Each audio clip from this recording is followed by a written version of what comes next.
नमस्कार। प्रतिदिन अखबार संपादकीय ऑडियो में आपका स्वागत है।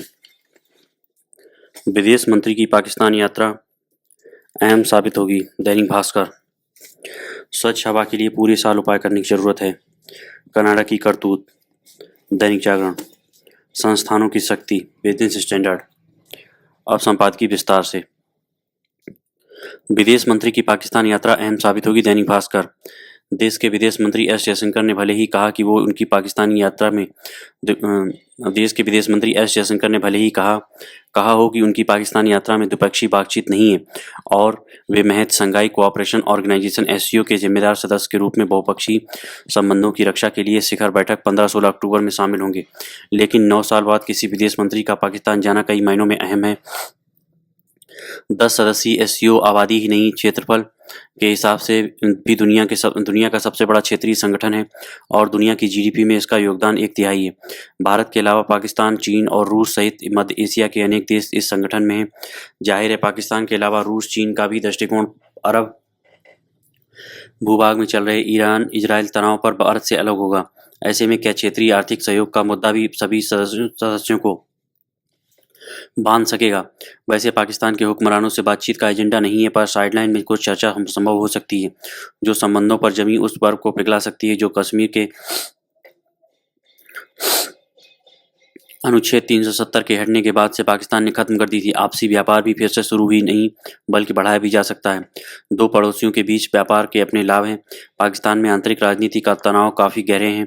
ऐसे में सत्ताधारी दल भारत का डर और कश्मीर का मुद्दा लाकर आवाम के बीच अपनी स्थिति मजबूत करने की कोशिश करता रहा है। शायद यही कारण है कि इस अवसर पर तथाकथित इस्लामिक उपदेशक जाकिर नाइक को निमंत्रित किया गया है। नाइक पर भारत में भाषणों से वैमनस्यता पैदा करने का आरोप है, इसीलिए भारत ने नाइक को बुलाए जाने का विरोध किया है। क्या इस्लामाबाद कभी समझ पाएगा कि भारत विरोध की राजनीति उसके विकास में कितना बड़ा अवरोध है? स्वच्छ हवा के लिए पूरे साल उपाय करने की जरूरत है। सुनीता नारायण, पर्यावरणविद। एक बार फिर से दिल्ली और आसपास के लोग खतरे के अंदेशे से भर गए हैं। सर्दी शुरू हो गई है। हल्की हवा बहना बंद कर देगी और हवा में मौजूद प्रदूषक असर दिखाएंगे। तब हम सांस नहीं ले पाएंगे। हम सिर्फ उम्मीद करेंगे कि हवा पानी राहत दे जाए। ये हालात इसलिए हैं क्योंकि हमने प्रदूषण से निपटने के लिए कुछ भी नहीं किया है। हम इन्हीं दिनों में कदम उठाते हैं। जाहिर तौर पर ये तो बहुत थोड़े होते हैं और देर भी हो जाती है। अब कहा जा रहा है कि क्लाउड सीडिंग पर विचार हो रहा है, जबकि यह स्पष्ट है कि प्रदूषण कारक नमी में फंस कर रह जाते हैं, जिससे स्थिति विकट हो जाती है। 1990 के दशक में centre for science and environment ने स्लो मर्डर रिपोर्ट में प्रदूषण के मुख्य कारक बताए थे। इसमें वाहन ईंधन की खराब गुणवत्ता और वाहन निर्माताओं के कार्बन उत्सर्जन मानकों में कमी थी। उसी दशक के उत्तरार्ध में सुप्रीम कोर्ट ने दिशा निर्देश जारी किए, जिसमें सरकार से ईंधन की गुणवत्ता में सुधार करने, गाड़ियों के लिए उत्सर्जक मानक अनिवार्य बनाने। यह भारत स्टेज 1, 2, 3 और जब 6 की शुरुआत थी और सार्वजनिक परिवहन को बढ़ावा देने के लिए कहा था। 1998 में कोर्ट ने निर्देश दिया कि सड़कों पर 11,000 बसें चलाई जाएं, पर ऐसा नहीं हुआ। पेट्रोल डीजल की गुणवत्ता सुधारने के बजाय विकल्प के रूप में सीएनजी आई। हालांकि यह तत्काल राहत साबित हुई। अब जब हम ईवी की ओर बढ़ रहे हैं तो ऐसे में सीएनजी अपनाने से जुड़े कई सबक काम आ सकते हैं। पहला है टेक्नोलॉजी की चुनौती। किसी भी देश में इतनी व्यापकता से सीएनजी की ओर रुख नहीं किया था जैसा 90 के दशक में दिल्ली में प्रस्ताव था। मूल्य की भी चिंताएं थी, मतलब टेक्नोलॉजी में इनोवेशन के लिए नीतिगत मार्गदर्शन की जरूरत थी। वित्तीय मदद दी गई ताकि पुरानी वाहन हटाए जा सकें और सीएनजी वाहन आ सके। दूसरा था लागू करने की चुनौती और क्रियान्वयन। कोर्ट ने 2 से 3 साल में पूरी तरह से सीएनजी वाहनों पर शिफ्ट होने को अनिवार्य किया था। इसमें समन्वय के साथ कुछ कड़े निर्णयों की जरूरत थी। आज जब दिल्ली में ई बसों की महत्वाकांक्षी परियोजना है, लेकिन यह वांछनीय गति से नहीं हो रहा है ताकि निजी वाहन बढ़ने से रोके जा सकें। साल 2023 में रजिस्टर्ड हुए निजी वाहनों की संख्या 2022 के मुकाबले दोगुनी थी। भले ही नए वाहन ज़्यादा स्वच्छ हों, लेकिन उनकी भी बहुत ज़्यादा संख्या से इसके फायदे नहीं खो जाते हैं। यह साधारणतः गणित है। दूसरा महत्वपूर्ण फैक्टर ईंधन है, जो कि घरों में चूल्हे से लेकर फैक्ट्री और थर्मल पावर प्लांट में इस्तेमाल होता है। ज़्यादातर मामलों में यह बायोमास या कोयला है। सुप्रीम कोर्ट ने पेट कोक और वहीं दिल्ली सरकार ने कोयले पर प्रतिबंध लगाया है। यह भी सहमति हुई है कि थर्मल पावर प्लांट सफाई करेंगे या बंद हो जाएंगे, पर ऐसा हुआ नहीं। सीएनजी की तरफ शिफ्ट होने के सबक ये हैं कि किसी चीज़ के बैन को प्रभावी बनाने से पहले लोगों को विकल्प चाहिए होते हैं। जब डीजल बसें बंद हुई तो सीएनजी की आपूर्ति सुनिश्चित करनी पड़ी। कोर्ट ने कहा था कि स्वच्छ ईंधन को सस्ता रखने के लिए राजकोषीय उपायों की आवश्यकता है, लेकिन प्राकृतिक गैस की कीमत उद्योगों को अप्रतिस्पर्धी बनाती है।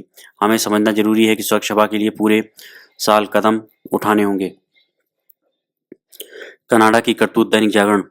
भारत सरकार ने कनाडा से अपने उच्चायुक्त को वापस बुलाने का फैसला कर बिल्कुल सही कदम उठाया है। कनाडा सरकार की भारत विरोधी गतिविधियां जिस तरह बढ़ती चली जा रही और अपने संकीर्ण राजनीतिक हितों के लिए वह जिस तरह भारतीय राजनयिकों को बदनाम करने और उनकी सुरक्षा के लिए खतरा पैदा करने में लगी हुई है, उसका करारा जवाब देना आवश्यक हो गया था। भारत को अपने उच्चायुक्त को वापस बुलाने का फैसला इसलिए करना पड़ा क्योंकि कनाडा सरकार ने खालिस्तानी आतंकी हरदीप सिंह निज्जर की हत्या में भारतीय उच्चायुक्त समेत कुछ अन्य राजनयिकों की कथित संलिप्तता की जांच करने की जरूरत बताई थी।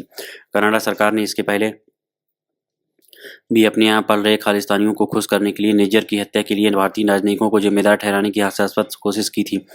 तब भी भारत सरकार ने अपने कठोर रवैये का परिचय दिया था और कनाडा के लिए वीजा सेवा रोक दी थी। लगता है कनाडा सरकार नए सिरे से खालिस्तानियों को खुश करने में जुट गई है। इसकी अनदेखी नहीं की जा सकती कि वह निज्जर की हत्या में भारत को कटघरे में खड़ा करने की कोशिश तो कर रही है, लेकिन इसके संदर्भ में कोई प्रमाण उपलब्ध कराने से इनकार कर रही है। वह इस तथ्य से भी मुंह चुरा रही है कि निज्जर फर्जी दस्तावेजों के जरिए कनाडा पहुंचा था। उसकी हरकतों को देखते हुए खुद कनाडा ने उसे हवाई यात्रा करने से रोक दिया था, लेकिन फिर खालिस्तानियों के प्रभाव में आकर उसने नागरिकता प्रदान कर दी थी।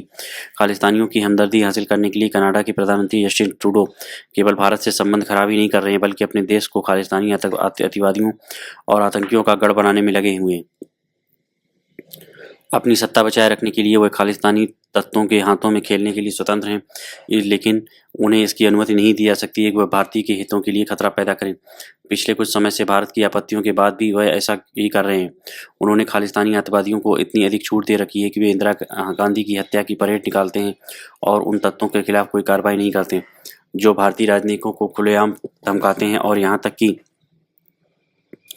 उनके पोस्टरों पर गोलीबारी करते हुए वीडियो जारी करते हैं। इसमें संदेह है कि भारत सरकार ने अपने उच्चायुक्त को वापस बुलाने का जो फैसला किया उससे कनाडा सरकार सही रास्ते पर आएगी। ऐसे में भारत को कनाडा के खिलाफ और अधिक कठोर कदम उठाने के लिए तैयार रहना चाहिए। अब इसकी आशंका बढ़ गई है कि जस्टिन सरकार और अधिक खुलकर खालिस्तानियों के पक्ष में खड़ी हो सकती है। ऐसे में भारत को यह देखना होगा कि हम कनाडा पर और अधिक दबाव कैसे बनाएं। संस्थानों की शक्ति। Business standard. इस वर्ष अर्थशास्त्र का नोबेल पुरस्कार 3 ऐसे विद्वानों को दिया जा रहा है जिन्हें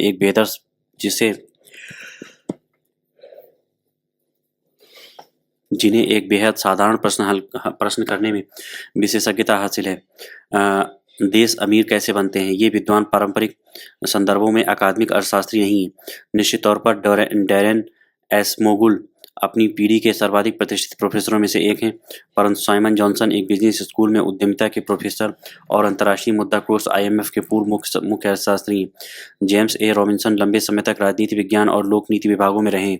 किसी देश के सफल या विफल होने से संबंधित प्रश्न के लिए 3 अलग अलग दृष्टिकोणों का आपसी सामंजस्य जरूरी था ताकि उसे कामयाबी मिल सके। प्रोफेसर एसमोगलू, जॉनसन और रॉबिन्सन या SJR ने जिस प्रेरणा के साथ अपनी जांच शुरू की वह एकदम साधारण थी। कुछ देश मध्यकाल में अमीर क्यों थे और आज वे क्यों गरीब हैं, जबकि अन्य देश जो उस समय गरीब थे और आज अमीर हो चुके हैं। यह भारी उलटफेर यूं ही हो गया, इसकी कोई ठोस वजह है? इसका उत्तर एकदम सहज था, संस्थान। यह शब्द अब बहुत अधिक इस्तेमाल किया जा रहा है। आंशिक तौर पर ऐसा SJR के काम के कारण भी है, लेकिन इसका प्रयोग बिना इसे ठीक तरह से समझे किया जा रहा है। संस्थानों से इन विद्वानों का तात्पर्य था शक्ति के प्रयोग पर सीधे और लागू किए जाने वाला एक प्रतिबंध। आदर्श स्थिति में देखें तो संस्थानों का उभार भारतीय समूह के बीच सत्ता के इस्तेमाल के संतुलन के लिए हुआ, ताकि शक्ति का जरूरत से अधिक इस्तेमाल सीमित किया जा सके और यह सुनिश्चित हो सके कि दीर्घावधि में संपत्ति पर अधिकार तरीके वृद्धि को बढ़ावा देने वाले उपायों का संरक्षण होगा। यह निवेश का मार्ग प्रशस्त करता है और उद्यमिता और वृद्धि फलते फूलते हैं। SJR के मूल पर्चे में 2 दशक पहले इस प्रभाव को एक चतुराईपूर्ण उपाय के जरिए दर्शाया गया था। प्रश्न यह था कि यह कैसे दर्शाया जाए कि संस्थानों के कारण वृद्धि हुई है, न कि संस्थान संपत्ति निर्माण के कारण या उसके समानांतर पैदा हुए। यह दिखाने का एक तरीका तो यह होता है कि उन संस्थानों की पहचान की जाती जो संपत्ति के अलावा अन्य वजह से उभरे, और उसके बाद यह देखा जाता कि क्या इन संस्थानों वाले देशों का प्रदर्शन बेहतर रहा। वैसा करने के लिए एसजेआर, जिसके एक सदस्य तुर्की के हैं और 2 अंग्रेज, ने स्वाभाविक रूप से उपनिवेशवाद का रुख किया। उन्होंने यह उचित धारणा बनाई कि उपनिवेश काल के दौरान जिन स्थानों पर यूरोपीय लोग स्वस्थ रहे वहाँ अधिक यूरोपीय लोग बसने लगे, और यदि किसी उपनिवेश में मूल निवासियों की तुलना में यूरोपियों की तादाद अधिक थी तो उनकी संस्थाओं के शोषक और कम प्रतिनिधित्व वाला होने की संभावना कम थी। उसके बाद उन्होंने इसका इस्तेमाल यह दिखाने के लिए किया कि जिन जगहों पर यूरोपीय लोग बसे उनका प्रदर्शन समय के साथ बेहतर रहा। वास्तव में शताब्दियों पहले एक बार जब यूरोपीय मृत्यु दर में अंतर को नियंत्रित कर लिया गया तो अफ्रीका या भूमध्य रेखा के करीब के देशों में आय कम नहीं रही। जैसा कि उन्होंने तुलनात्मक विकास की औपनिवेशिक उत्पत्ति संस्थागत ताकत की सत्ता की एक उल्लेखनीय अंतर्दृष्टि की तरह थी। तब से उन्होंने अपने विश्लेषण को कई क्षेत्रों में विस्तारित किया। इसमें कृषि स्वामित्व, मताधिकार विस्तार और विभिन्न पीढ़ियों में कुलीन सत्ता की उपस्थिति शामिल है। परंतु एसजेआर का मुख्य तर्क बरकरार रहा है कि भाग्य या जीन नहीं बल्कि संस्थागत चयन आर्थिक सफलता के लिए जिम्मेदार है। यह दुनिया को लेकर आशावादी नजरिया है और भारत में इसकी सावधानी से पड़ताल होनी चाहिए। उदार आर्थिक सुधारों का बुनियादी ढांचा जिसके लिए देश में दशकों से तर्क दिया जा रहा है वह अनिवार्य रूप से संस्थागत बदलाव का है। एक ऐसा राज्य जो उद्यमिता के जोखिम कम करता है, संपत्ति के अधिकारों पर बचाव करता है, स्वतंत्र नियामक तैयार करता है और सहजता से न्याय देने के साथ साथ बचत पर एकाधिकार नहीं करता, वह दीर्घकालिक समृद्धि सुनिश्चित करता है। धन्यवाद।